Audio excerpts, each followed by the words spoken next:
इस कली काल में क्या उपाय है उसके लिए? हम सबकी उम्र 7 दिन है। रवि सोम मंगल बुध गुरु बृहस्पति शुक्र शनि, 7 ही दिनों में हम पैदा होते हैं, 7 ही दिनों के भीतर मर जाते हैं।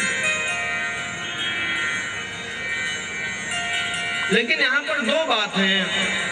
एक बात यह है कि हमारे भी 7 दिन हैं, परीक्षित महाराज के भी 7 दिन हैं। लेकिन परीक्षित महाराज के 7 दिनों की पक्की गारंटी है। परीक्षित महाराज ने अपनी पत्नी से कहा, इस भूमंडल में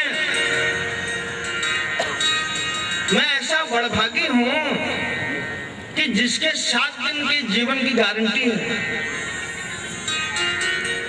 क्योंकि श्रृंगी ऋषि का श्राप कभी भी व्यर्थ नहीं जा सकता।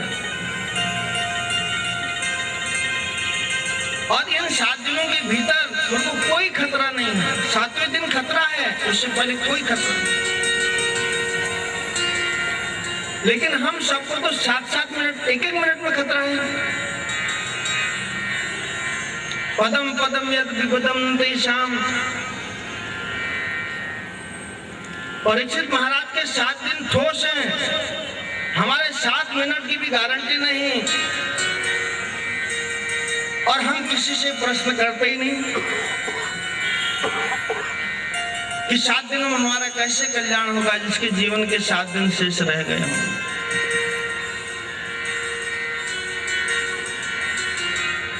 प्रश्न सुन के सुखदेव गोस्वामी पाद प्रसन्न हो गए। बरियानेश ते प्रश्न कुतो होतलिकं हितं निर्भा आत्मवित्त सम्मत पुंसां सूक्त व्यासयो पर। हे राजन, आपने जो प्रश्न किया है कि लोकहित में है। परीक्षित महाराज ने ऐसा नहीं कहा कि मेरे जीवन के 7 दिन शेष रहेगी, मेरे कल्याण का साधन बताओ, ऐसा नहीं लिखा है।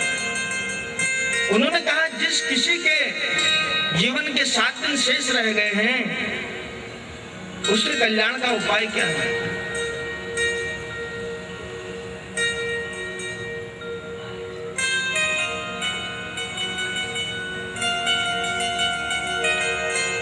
सबके लिए पूछा।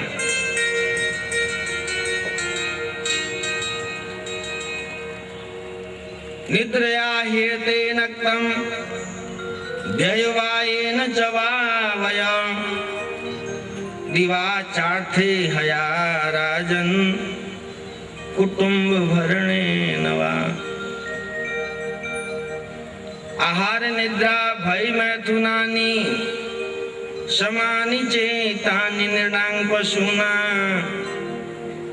ज्ञानेन राणाम् अधिका विशेषो ज्ञानेन हीना पशुभिः समाना।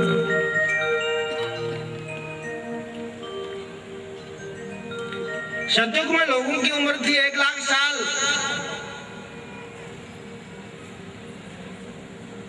त्रेता में आते आते 1 जीरो कम हो गया। कितने हुए? 10,000 साल। द्वापर में फिर 1 शून्य जीरो कम हो गया, 1,000 साल। कली काल में 1 जीरो और कम कर दिया, 100 साल।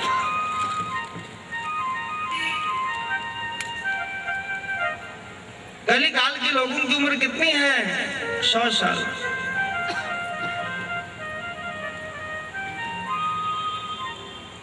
लेकिन ऐसा लगता है कि कली के बाद एक महाकलयुग आएगा, फिर 1 जीरो हट जाएगा। और कहीं कहीं तो लगता है हट ही गया है। 10 साल के बच्चे को डायबिटीज,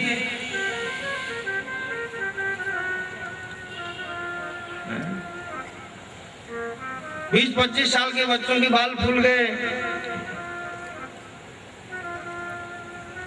35-40 साल में तो लगता है कि 60-70 पार कर गया। पेट अंदर को धसा हुआ, लगता है एक चांटा कोई देगा, अंगूठी उतार के ले जाएगा। सब नहीं,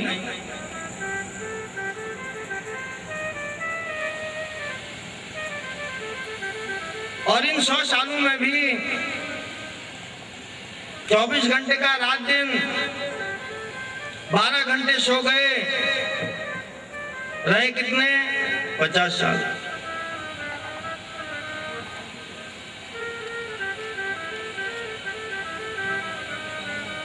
और 50 में क्या क्या करना है अभी देखो। 25 साल पढ़ाई लिखाई में,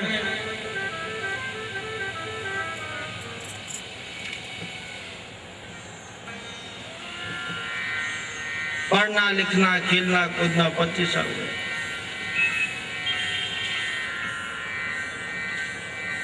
फिर पढ़ लिख लिए, थोड़ा जॉब मिला नहीं, शादी।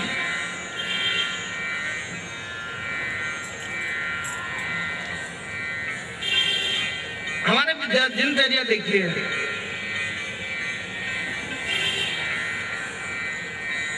जॉब लग गया, सेटल हो गया तुरंत सब।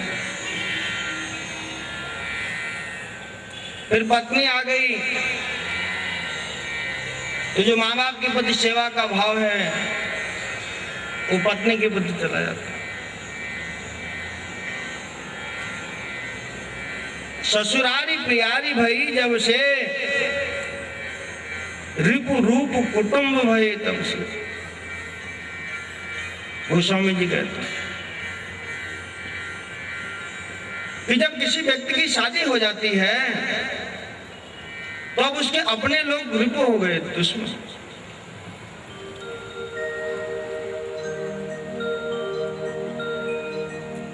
ससुराल प्यारा हो जाता है।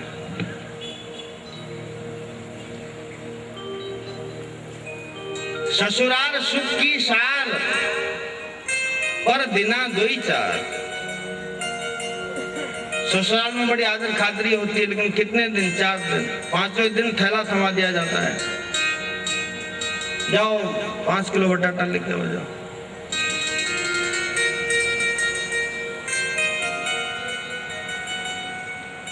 जब हमारे पिताजी को घुमा के ले आओ। ससुराल सुख की साथ, लेकिन बिना दिन चार।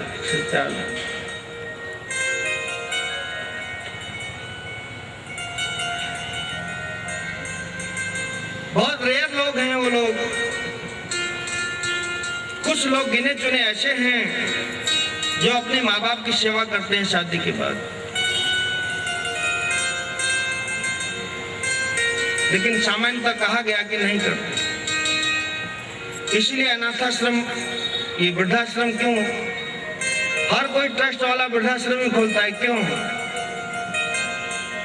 क्योंकि वृद्धों की संख्या इतनी बढ़ रही है कि जिनके लड़का बहू लात मार के बाहर निकाल, तो वृद्धाश्रम में पैसा दे देते हैं, जो भी खर्चा हम दे देंगे, हमारे पिताजी का ख्याल है।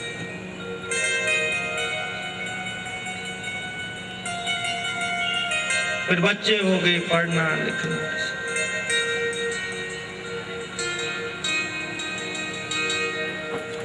और अगर किसी के बच्चे सब शादी हो गई, बच्चे सेटल हो गए, नौकरी पर लग गए, वो आदमी तो समझता है मैं दुनिया का किंग हूं, बस सब हो गया। बच्चे सेटल, बच्चों की शादी कर दी, सब। अब मैं निवृत्त हो गया हूं, कोई टेंशन नहीं। लेकिन सच बात क्या है? अभी तक हमने कुछ किया नहीं, कुछ निवृत्त नहीं हुए। हम निवृत्त कब होंगे? जब हम भगवान को जानेंगे।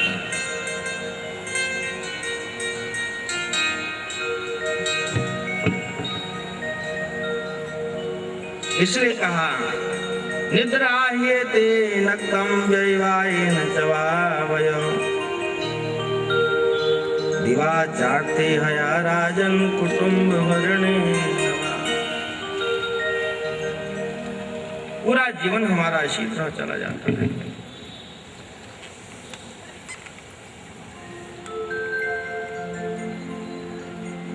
बड़े प्रसन्न हुए। भागवत में ऐसा वर्णन है कि परीक्षित महाराज ने जब ऐसा प्रश्न किया तो सुखदेव गोस्वामी ने सीधे कथा शुरू कर दी। जैसे हम कथा शुरू करते हैं, स्तुति करते हैं, कीर्तन करते हैं, मशीन गर्म हो जाती है फिर। लेकिन ये प्रश्न इतना अच्छा है कि सुखदेव गोस्वामी ने स्तुति नहीं की, सीधे कथा करनी शुरू कर दी। क्या करना चाहिए ऐसे व्यक्ति को जिसके जीवन के 7 दिन शेष रह गए हों? जितासनो जित श्वासो जित संगो जितेन्द्रिया स्थूले भगवते रूपे मनोसंधारये प्रिया। 4 बातें बताई। मन को वश में करना चाहिए। मनेव मनुष्याणाम कारणम बंधन मोक्षये। इस मन को कैसे वश में कर सकते हैं? तो कहा जितासनो, प्राणायाम करना चाहिए। सुबह सुबह श्वास,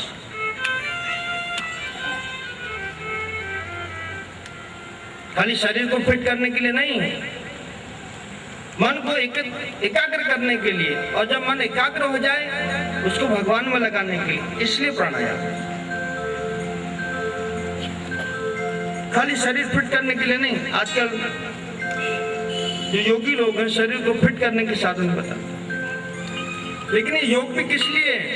अगर इस योग के माध्यम से हमको भगवान नहीं मिले तो इस आसन का भी कोई मतलब नहीं।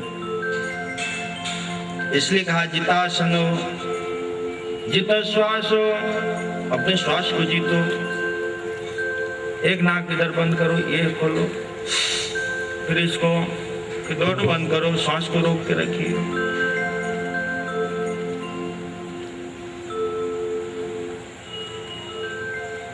जित संगो, सत्संग करना चाहिए।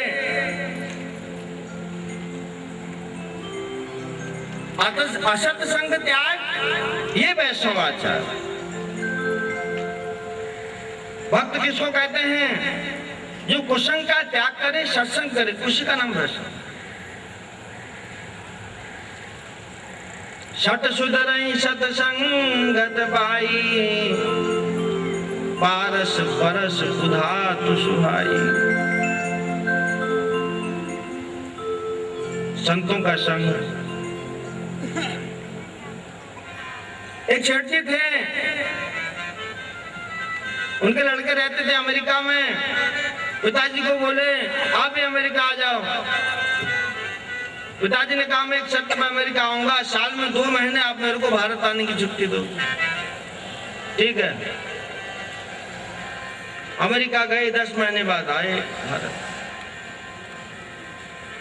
एक भीलू की बस्ती से जा रहे थे, इतने में पेड़ से आवाज आई, अभी अभी अमेरिका से आया है, बहुत मालदार है, लूटो इसको। इतने में भील लोग आए, लूट लिया। जितना बच्चों ने दिया था खर्चे के लिए पैसा सब लूट लिया। पैसा खत्म हो गया, दोबारा बच्चों के पास अमेरिका चले गए। फिर 1 साल बाद आए, फिर एक संत महात्माओं का आश्रम था, उधर से गुजर रहे थे। एक पेड़ में से तोता बोला, ये सेठ जी मंदिर में आइए, भगवान का दर्शन करिए, अभी आरती होने वाली है, उसके बाद कथा होगी, फिर प्रसाद होगा, फिर आराम करिए यहाँ, फिर शाम को फिर सत्संग होगा। हम तो ये कहते हैं कि आप यहीं रहिए, यहाँ रोज सत्संग करिए। शेठ जी ने कहा पिछले साल भी हमको एक तोता मिला था, इस साल भी एक तोता मिला।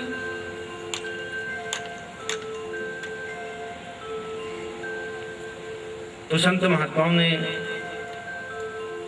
कहा ये तोता है, हमारे आश्रम में रहता है। तो शेठ जी ने उस तोते से कहा अरे पिछले साल भी हम आए थे, एक तोते ने तो हमको लुटवा दिया। तोता बोला सेठ जी वो तोता मैं ही हूँ। मैं 1 साल पहले भीलूं की नगरी में रहता था, तो वहां रात में लूटो लूटो, तो वो मैं भी सीख गया लूटो लूटो।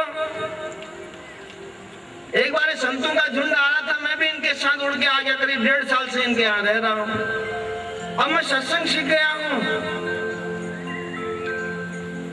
संग का प्रभाव, भगवान के भक्तों का संग। चैतन्य चरिता में तुम्हें राय रामानंद से प्रश्न करते हैं, चैतन्य महाप्रभु किस भूमंडल में वो सुखी क्षण कौन सा है? राय रामानंद ने उत्तर दिया, हे प्रभु, जिस क्षण जीव भगवान के भक्तों का संग नहीं करता, उससे दुखी क्षण इस भूमंडल में कोई नहीं।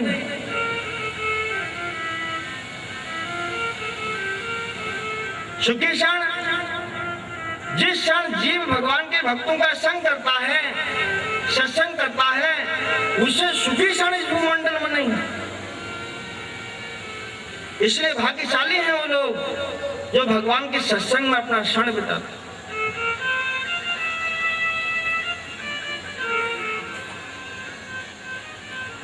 इसलिए जित संग जितेंद्रिय, इंद्रियों को वश में रखो। खाने में, पीने में, सोने में आचार व्यवहार, गीता में भी बताया आचार व्यवहार होना चाहिए।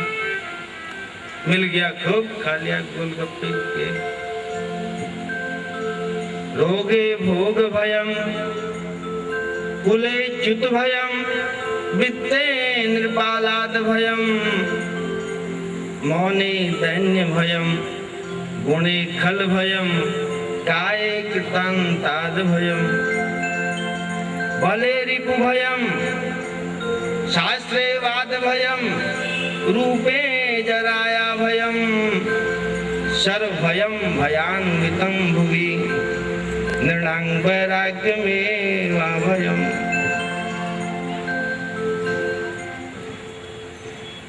खूब चटपटा खाते हैं। शास्त्र में क्या कहा? भोगी रोग भय। डायबिटीज किनको होता है? खूब खाओ शाही पनीर, मटर पनीर, तंदूर, बिरयानी,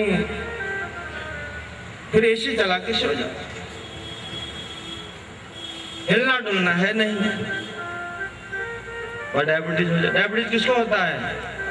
जो लोग रिच भोजन करते हैं, गरिष्ठ भोजन, और काम नहीं करते, और डायबिटीज होता है। दूसरा टेंशन से। टेंशन क्या?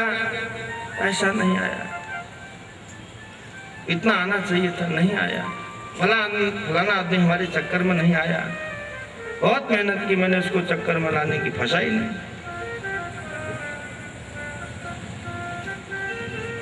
टेंशन किस बात का? कि दूसरे को टेंशन नहीं दिया, इसका टेंशन हो गया।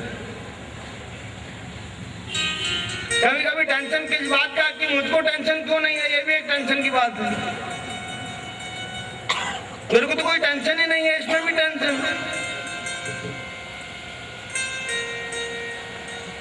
जितेंद्रिय, हे राजन, इन चारों में भी एक महत्वपूर्ण बात है। मन को वश में रखने के लिए सुबह सुबह ब्रह्म मुहूर्त में उठना चाहिए। 4 बजे से लेके 5:30 बजे तक ब्रह्म मुहूर्त होता है। और ब्रह्म मुहूर्त में क्या करना चाहिए? भगवान की आरती, दर्शन, पूजा, जप, तप। ये नहीं कि कुत्ता घुमाने ले जाओ।